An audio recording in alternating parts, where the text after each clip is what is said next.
What's up guys? Welcome to IETB, iOS News and Update. So ngayon guys ay inilabas ni Apple itong iOS 17.5 Beta 1.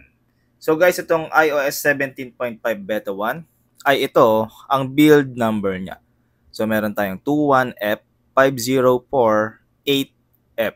So since F yung last letter ng Beta 1, asahan natin na marami pang susunod na beta itong iOS 17.5.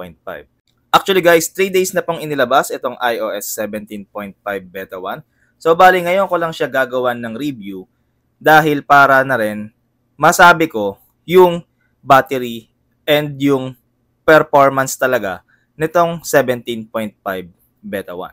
So punta tayo guys sa mga bago dito sa iOS 17.5 Beta 1. So, ang unang-unang bago rito guys ay yung sa widget ng podcast. So, sa widget ng podcast ay sumasabay na rin yung background color based sa album color cover ng podcast. So, for example, ito ay ipi-play ko siya.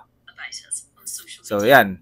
So, makikita nyo, since pula yung color ng cover ng podcast, kaya ang nangyari, yung widget ay naging pula na rin yung background niya. So ito guys, so since naka-pause na siya, ayan, naging pula na lang yung background niya. Pero minsan guys, depende yata siya sa cover, minsan bumabalik siya sa pagka-violet. Pero hindi ko alam kung bug lang ba na babalik siya sa pagka-violet or talagang ganon yung ginawa ni Apple na feature dito.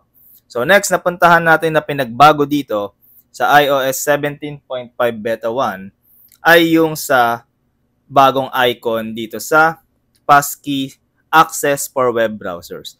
So, anong nangyari lang dito guys ay nagkaroon na siya ng icon na ganyan. Doon kasi sa 17.4.1 ay walang icon itong passkeys access for web browsers. So, dito nilagyan na nila. So, ang next naman guys ay itong sa books. Kung mahilig kayong gumamit ng books application, so pag-click natin dito, ay meron na po ditong goal or goal tracker na makikita natin dito. So, pag kinlik natin yan, ito, reading goals. So, meron na po tayo ngayong reading goals sa books application. So, usapang battery life naman guys. So, sa battery life guys, goods naman yung battery life niya. Okay naman siya, pero mas matagal pa rin malobat yung 17.4.1.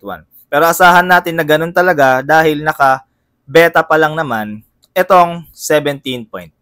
So, sa mga susunod na beta, pwedeng mas tumagal pa yung battery life dito. So, sa performance naman guys, okay naman siya. Okay ang performance niya. Wala akong lag na nakikita dito. Pero meron akong bug na na-experience dito. So, yung bug na na-experience ko ay yung nakakonect ako sa Wi-Fi, nakakapag-internet ako, nakakapag-browse ako.